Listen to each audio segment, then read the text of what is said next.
Hey friends, if Gmail is not receiving emails and you wish to fix this, then please watch this video. So before anything else, check the internet connection, because if the internet is not working, then you will never receive emails.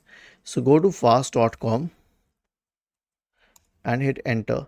Now, unless the email has a very heavy attachment, you don't need a good enough speed. Even a reasonable speed will be enough for emails.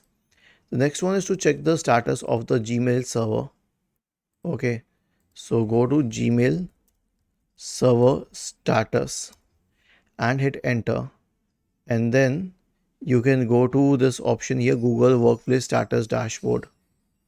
Okay, and then it will mention all the incidents and check if there is any live incident in your area right now.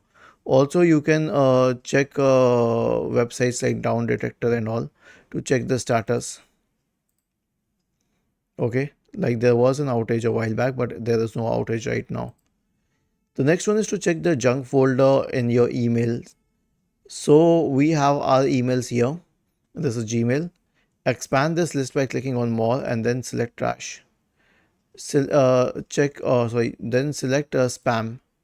Okay, now there's no spam here right now, but if there was spam, then check if it is the same email that you were waiting to receive. And then you can delete a few emails to make space. Here's what I do. Let's say that I know that emails by Google are redundant.